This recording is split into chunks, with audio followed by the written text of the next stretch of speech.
Okay, on to a little background. This week we're looking at the coupling of moral and dietary reform in the early 19th century, the early 1800s. This is not coming out of nowhere. We've already seen hints of morality in Cheney. In his case, he was extolling the moral bravery, I guess you could say, of sticking with a difficult diet. A lot of his patients went on what we would call extreme diets, like the milk and seed diet, that he thought necessary to cure a chronic condition, that more mild treatments with diet or simple drugs weren't helping. So there was this sort of moral triumph of listening to your physicians and sticking with this difficult regimen, even when the advice seemed contrary to common sense. And even way before Cheney, we've seen morality associated with diet in a way that we haven't much discussed, namely in the sense of religious prescriptions. So feast days, religious feast days, as well as religious obligations of abstinence from certain foods, Jewish abstinence from pork, Hindu abstinence from beef, Catholic tradition of fish on Fridays, to name a few of the most well-known. These are obviously important from a diet perspective, but we haven't spent much time on them because they were largely distinct from physical health. They were very important for your spiritual health, but not so much for your physical health. And it's this intersection of physical health and spiritual or moral health. That's the theme for this week. And this is what we really see emerge with Sylvester Graham, who we're reading about for Wednesday, and then we get to Graham's own text on Friday. Even if we haven't talked explicitly about morality to this point, we have seen how personality or character was associated with certain foods or diets. People who ate coarse, rough, raw, unrefined foods were considered coarse, rough, raw, unrefined people. And this was an outgrowth of Hippocratic Galenic dietary thinking, as we've seen. It was well established that different foods, different textures affected bodies and temperaments differently. So it's very grounded in the humorism that we saw a couple weeks ago, and also related to Cheney's juices, which are humoral-esque, but distinctly different, as we covered before. In the early modern period and the Enlightenment, which we've been in most recently, the social connotation of food was really about what you could afford to get.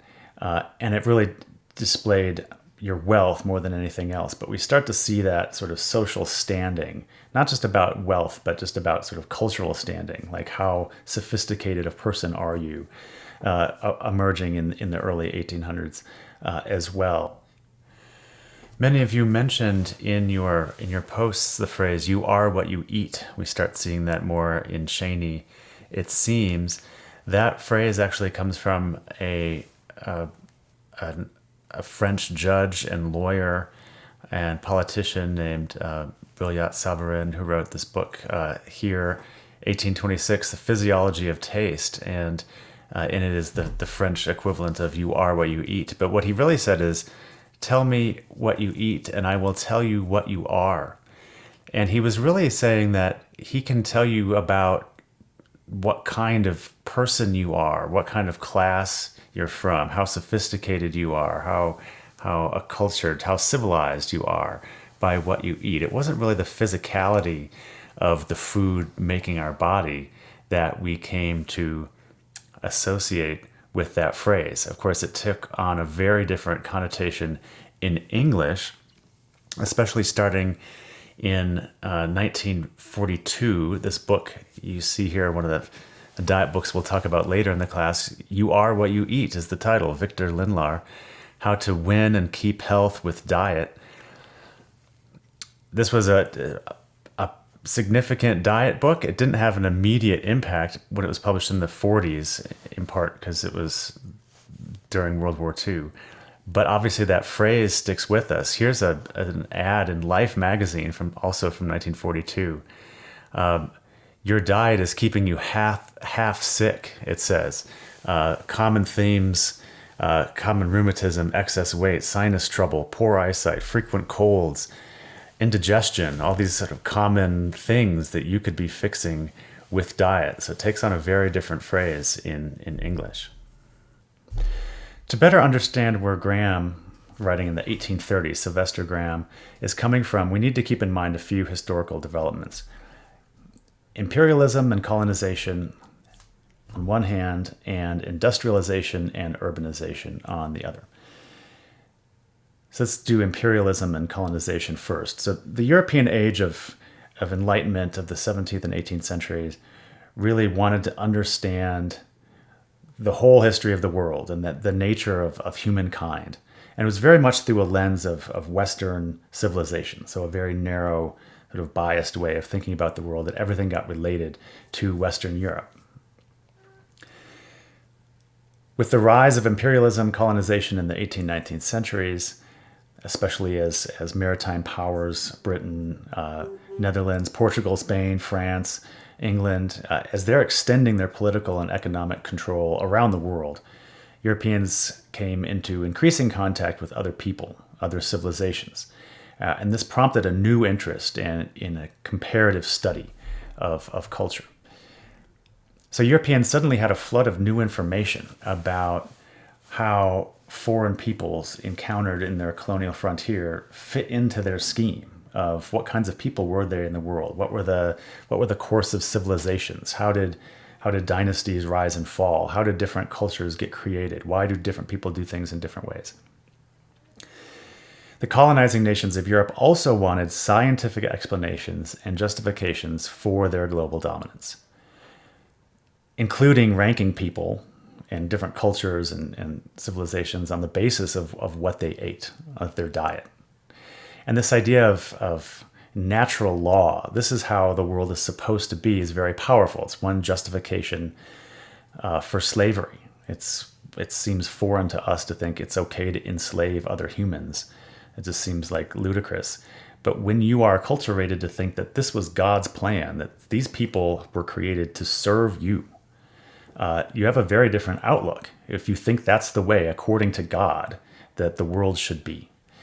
And you can use those sort of religious, sort of natural laws to justify just about anything, however heinous it might seem to us now. And of course, we still do this in different ways. We've heard a lot about white nationalism in the last 4 years, and that's similar. I am entitled to this, right? This is my heritage, even though it's not. The other thing, on the other hand, we have industrialization and urbanization. So especially in England during their Industrial Revolution, which is the late 1700s, early 1800s, so just after Cheney, we start to see a very different world emerging, right? What we would call the modern world, growing urban centers to support new factories, a rapidly growing population, fueled in part because of the capital gains and free labor and goods of colonization and imperialization.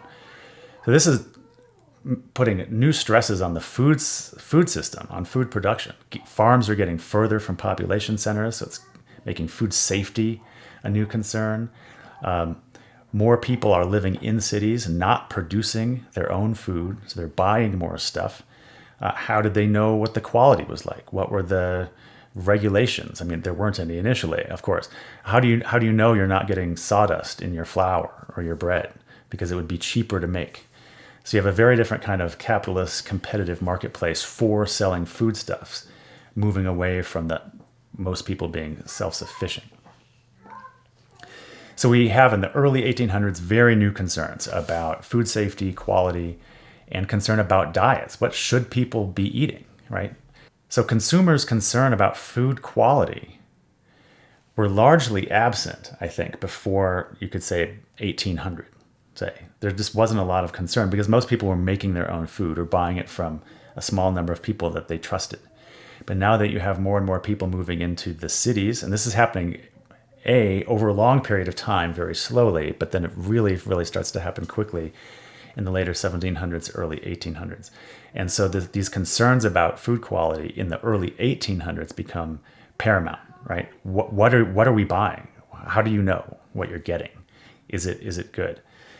Life is changing, right? People are working very long, very hard hours in factories and turning to alcohol, turning to other kinds of drugs to cope with a very difficult life.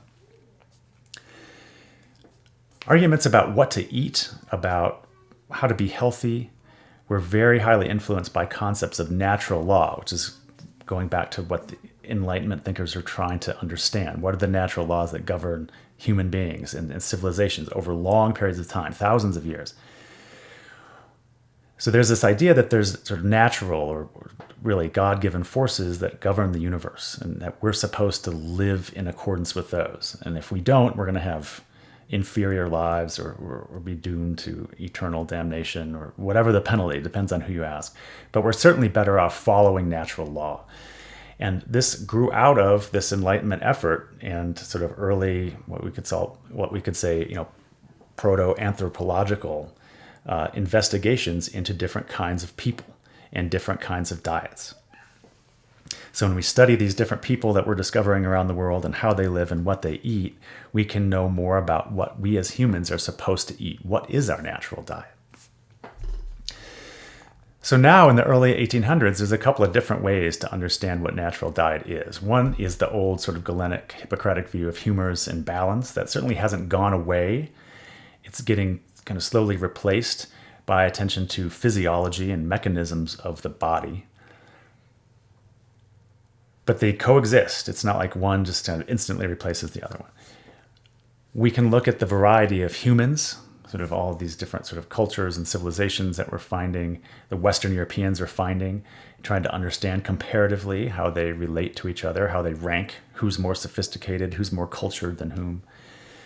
And we can also look to scripture. We can also look to religion. When you see people's diet and people's use of stimulants increasing and people becoming more unhealthy, this is seen as sort of a spiritual question. Like, don't we have some moral duty to be healthy, to take care of our bodies, and so on? And if your answer to that is yes, then you're going to have very particular dietary advice. So in the 19th century, we see a lot of arguments about what a natural diet is.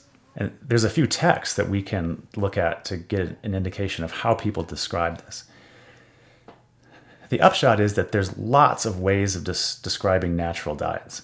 So physicians, just about the only thing 19th century physicians could agree upon was that there was a natural diet, but no one could agree on what it was. Everyone had their own sort of reference point. Everyone had their own assumptions about how do you learn about it. So people live all over the globe and have adapted to their environment. So our natural diet as humans is to eat everything. The natural diet is to eat plants because only savages eat animals. Our natural diet is to eat meat because our physiology says so. Our natural diet is to eat plants because our physiology says so, our digestive system, our teeth, and so on. The natural diet is to eat whatever because the Bible says so. The natural diet is to avoid anything that man has created because we are outside of nature, so human exceptionalism.